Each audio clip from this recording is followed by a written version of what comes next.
थोड़ा सावधानी रखना। कथा में कई लोग इस कथा को श्रवण कर रहे होंगे तो थोड़ा स्मरण करिएगा इस कथा को। मैं ब्राह्मण कुल में जन्मा हूं, ब्राह्मण कुल में मेरा जन्म हुआ, पर मैं अपने कर्म पर ध्यान ना देते हुए परिवार के भरण पोषण के लिए कमाता तो था, परिवार के लिए लाता भी था, पर मैं भगवान पर भरोसा नहीं करता था, विश्वास नहीं था। मैं करता कर्म वही।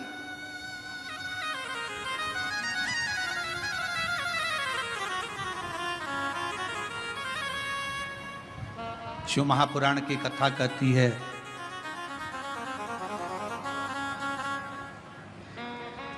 वो कौन सा ब्राह्मण होता है जिस ब्राह्मण के जीवन में कभी दुख नहीं आता।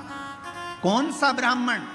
तो कहा ब्राह्मण वो श्रेष्ठ है जो भगवान की पूजन करने के लिए यजमान के घर पर तो गया है, पूजन भी कर रहा है, यजमान के दरवाजे पर जाकर, यजमान के घर पर जाकर या मंदिर देवालय शिवालय में भगवान की आराधना कर रहा है, और साथ में गणेश की वंदना करी, गणेश का स्मरण करा, माँ गौरा की पूजन करी, पंच लोकपाल की पूजन करी, षोडश मातृका की पूजन करी, नवग्रह देवता की पूजन करी, भद्रमंडल की पूजन करी, पितृमंडल की पूजन करी, सारे देवताओं की पूजन कर रहा है।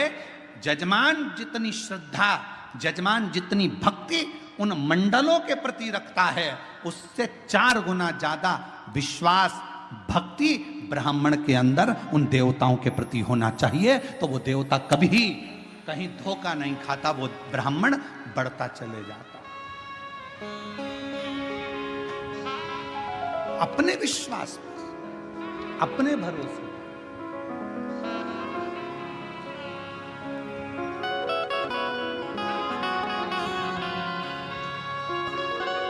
अभी एक वीडियो बीच में हमने कहा भी था, कथा में उसका वर्णन भी किया था कि एक लड़की लड़ रही थी किसी से, और लड़ते लड़ते उस छोटी सी लड़की ने, मैं डरती वरती नहीं हूं,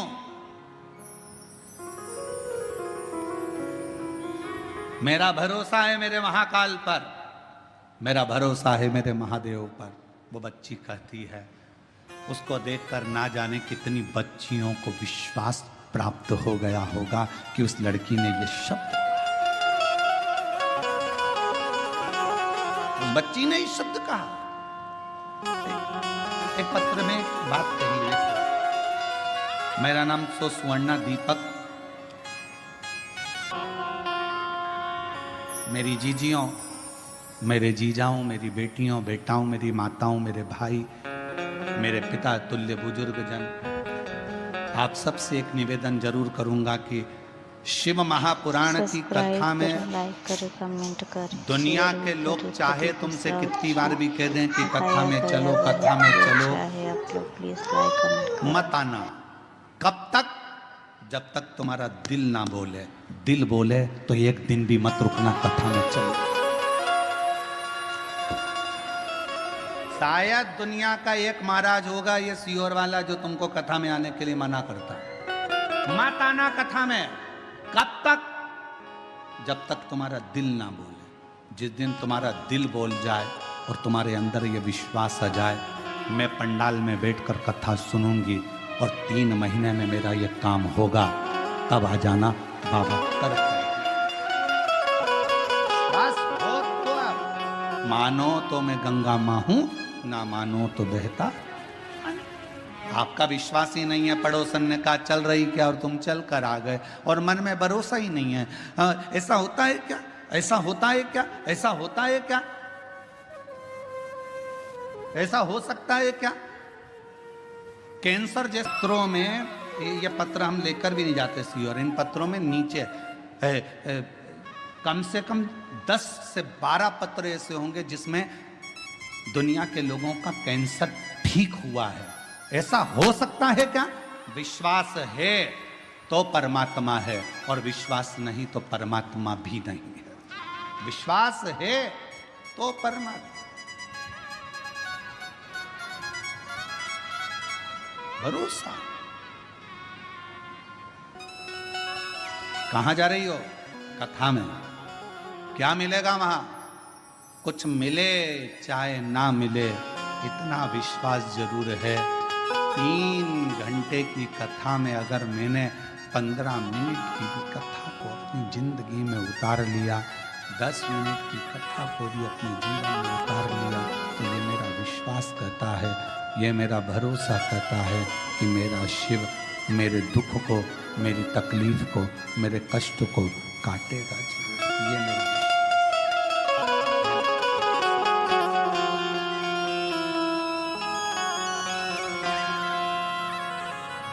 मैंने तेरे ही भरोसे बाबा, तेरे ही भरोसे हवा बिच उड़ती जावांगी बाबा, डोर है तो छड़ीना में कटती जावांगी, भोले मैं तेरी पतंग। ये मेरा विश्वास करता है कि मेरा शिव मेरे साथ है, मेरा शंकर।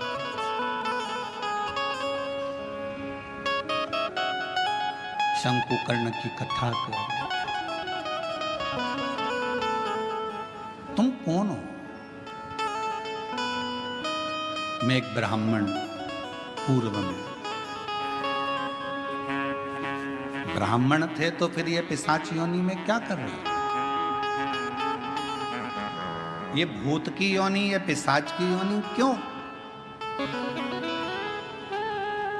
किस लिए?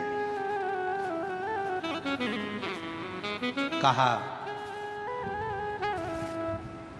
अपने परिवार का भरण पोषण करता था, पर अपने इष्ट पर भरोसा नहीं करता था, विश्वास नहीं था, भगवान भरोसा।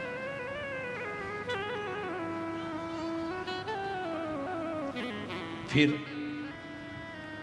तुम्हारा इष्ट पर भरोसा नहीं था, परिवार का भरण पोषण करते थे, तो क्या तुम्हें इतनी सी बात के पीछे तुम्हें पिशाच की योनि मिल गई?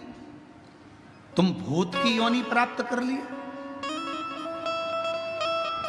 इतनी सी बात नहीं।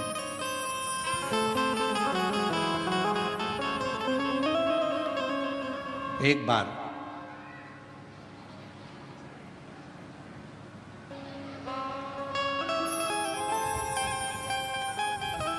मैं एक देव स्थान पर दर्शन के लिए गया, अपनी अर्धांगिनी को लेकर, बच्चों को लेकर।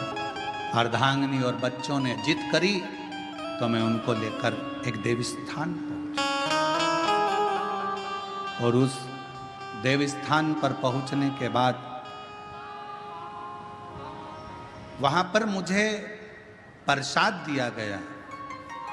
उसी प्रसाद में रखकर एक बेलपत्र मुझे दी गई।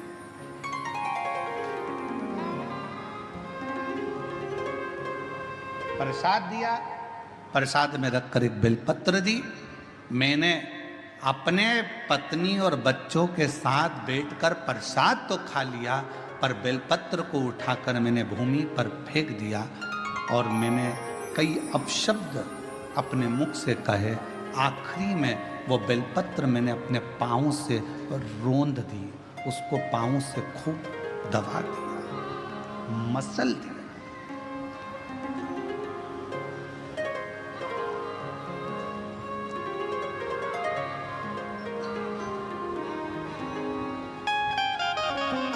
एक बेलपत्र दी गई।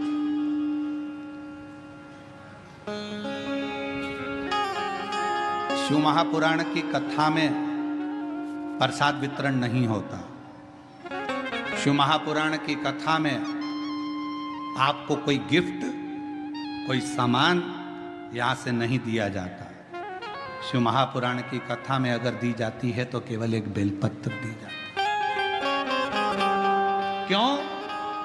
क्योंकि हमारा शास्त्र कहता है, पद्म पुराण कहती है, अग्नि पुराण कहती है, नर्मदा पुराण कहती है, देवी भागवत कहती है, स्वयं विष्णु पुराण कहती है, स्वयं बरहा पुराण कहती है, वामन पुराण कहती है।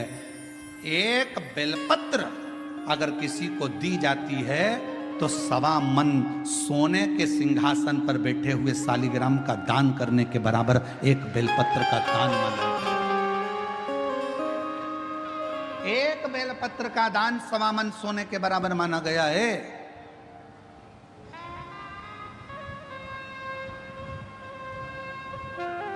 मेरा अंदाजा नहीं रहा, बेलपत्र को मैंने पटक दिया, प्रसाद को हम लोगों ने पा लिया, प्रसाद पाया।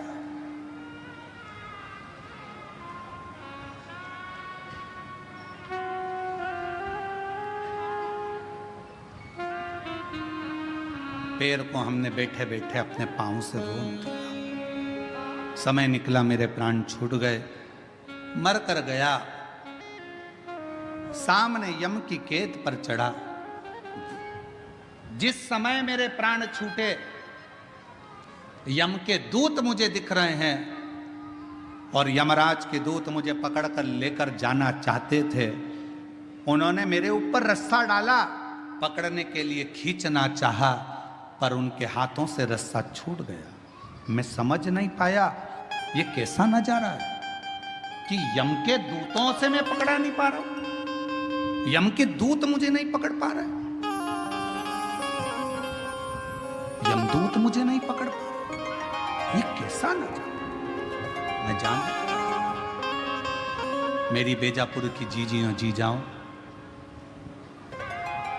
वो ब्राह्मण कहता है मुझे समझ में नहीं आया, मेरे प्राणों को ऐसे ही जाना पड़ा, बिना बंधन के मैं जा रहा था, मेरे प्राण छूट चुके थे, मुझे लेकर यम की कैद में पहुंचे। तब यमराज तुरंत उसी समय पर यमराज ने चित्रगुप्त महाराज को बुलाया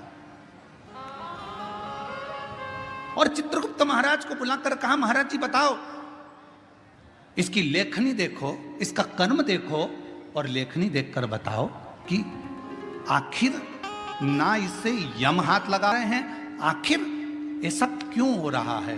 तब चित्रगुप्त महाराज ने कहा, इसने जिंदगी में भले ब्राह्मण के घर में जन्म लिया पर कोई अच्छा कर्म नहीं करा, परिवार का पत्नी और बच्चों में ही रमा रहा, कभी ईश्वर का स्मरण नहीं कर पाया, कभी कोई दान कोई पुण्य नहीं कर पाया। आखिरी में एक मौका मिला था मरने से पहले, इसके हाथ में प्रसाद के रूप में बेलपत्र भी आई और बेलपत्र को इसने जमीन पर फेंक दिया, पांव से रोंद दिया। एक पुण्य इसके हाथ में लगा, वो कौन सा था? इसने प्रसाद की बेलपत्र को, मात्र प्रसाद की बेलपत्र को अपने हाथों से छू लिया था, केवल प्रसाद की बेलपत्र को छुआ था और प्रसाद की बेलपत्र को छुआ, इसलिए इसको यमदूत नहीं छू पाए, इसको यमराज नहीं छू पाए, इसको स्वतः ही जाना। चित्रगुप्त महाराज कहते हैं, महाराज इसने बेलपत्र का स्पर्श किया, बेलपत्र का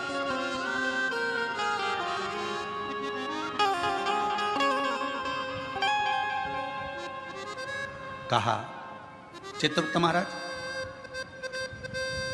इसके पापों की गणना करी जाए, पापों की गणना करी, पुण्य की गणना तो केवल बेलपत्र का स्पर्श। घोर पाप कौन सा करा? तो का एक पाप घोर करा कि बेलपत्री को जमीन पर पटक कर उसे पांव से रोनता। बेलपत्री का कुछ हिस्सा तो अच्छा दिखा, कुछ हिस्सा बेकार हो गया। तो यमदूत ने कहा, यमराज ने कहा, धर्मराज कहते हैं काम करो, इसको भी नरक मत भेजो, ना बैकुंठ भेजो, इसको पिशाच की योनि देकर पृथ्वी पर भेज दिया जाए। पिशाच बने, भूत बने और पिशाच बनकर भटकता रहे। वो पिशाच कहता है कि मैं पूर्व का ब्राह्मण था, पिशाच की योनि में पड़ गया हूं, तुम मेरे पीछे क्यों आ रहे हो? बस मेरे ऊपर कोई ऐसी कृपा कर दो, ऐसी कृपा कर दो कि मेरी मुक्ति हो जाए। एक बेलपत्र का, शिव महापुराण की कथा कहती है, भगवान शंकर की कथा कहती है, हजारों अश्वमेध यज्ञ का फल यदि प्राप्त करना है तो जिंदगी में एक बार एक बेलपत्र का पौधा जरूर कहीं पर लगाओ, 1000 अश्वमेध यज्ञ का फल मिलेगा। सर्वतोमुखी यज्ञ का फल प्राप्त करना है तो कहीं पर बेलपत्र का वृक्ष लगा हो तो वहां रोज 1 लोटा जल चढ़ाना प्रारंभ करो, सर्वतोमुखी यज्ञ का फल प्राप्त हो।